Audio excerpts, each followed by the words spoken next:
originally just thought we would be sending our kids to the local Catholic school. When Stephanie PANDE and her husband moved into the Lakeview neighborhood on Chicago's North Side 14 years ago, they didn't even have kids yet. They were not thinking about the Chicago public schools.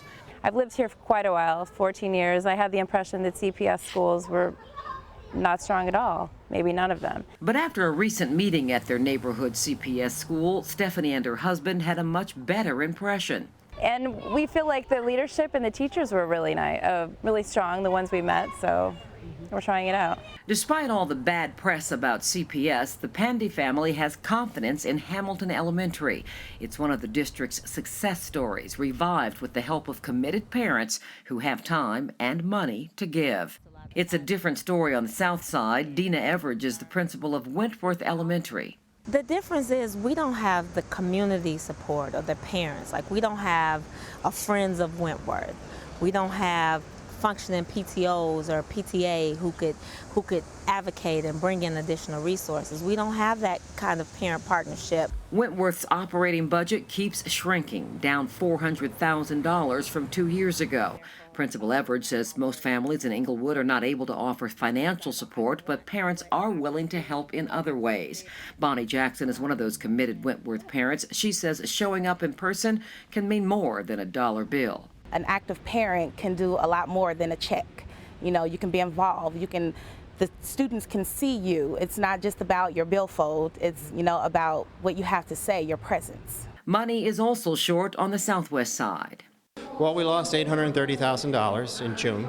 At Kelly High School in the Brighton Park neighborhood, Principal Jim COUGHLIN says his school struggles to make up for cuts with grants and donations. So we're still going to be able to send our marching band to the Sugar Bowl in New Orleans in December. Principals and parents are forced to be savvy fundraisers for their schools because CPS is broke.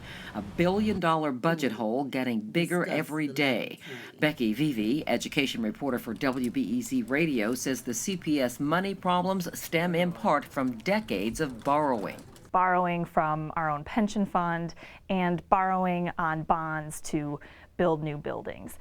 Federal dollars kept the school district afloat after the Great Recession. Then CPS drew down reserves over a couple of years and used some other methods to ultimately get the district into trouble. Last year, they did a funny sort of accounting trick in which they relied on 14 months of revenue to fill 12 months of expenses. That got us into the bind that we got in June when we had to make a $600 million plus pension payment. The school district is blaming all of its current money woes on teacher pensions. CPS says it was forced to borrow an additional $200 million to make that $634 million pension payment in June. In July, the district cut $200 million from the budget by eliminating about 1,400 positions, mainly at the central office. Mayor Emanuel says the system is rigged against the city. Chicago is the only district in the state required to pay for teacher pensions. Aurora, Winnetka, Peoria, and Schaumburg are not going through a challenge as it relates to meeting a pension payment. The CPS mess has been a long time in the making. By the mid-90s, when the state gave Mayor Richard M. Daley control of the public schools, the district's finances were in shambles. Banks refused to lend it any more money. Teachers had gone out on strike 7 times in the 70s and 80s. Springfield granted the city control of the schools with very few budget regulations. As a result, when the economy was booming and pensions were thriving, CPS took what it called pension holidays, skipped making pension payments for years. When the market crashed, that came back to bite them in the butt. And so here we are now with ballooning payments. The school district is hoping state legislators come to its rescue with funding to close a $500 million spending gap in its latest budget. Newly installed schools CEO Forrest Claypool says if Springfield refuses, drastic measures will have to be taken. It's very clear that it means more teacher layoffs and higher class sizes. There's no question about it. An outspoken school principal and critic of the Emanuel administration says pensions are not the real problem.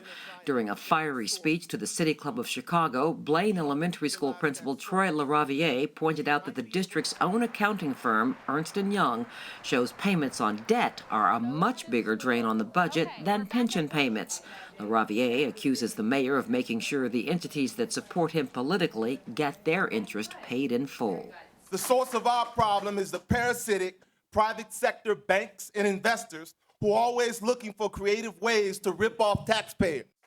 LaRaviere says those profiting from CPS debt should be included in what the city calls shared sacrifice, as it asks teachers to pick up 7% of their pension contribution, a proposal Teachers Union President Karen Lewis calls a pay cut. To take a 7% pay cut is strike-worthy, yes. Is there anything that would prompt you to take your daughter out of the neighborhood school, the public school?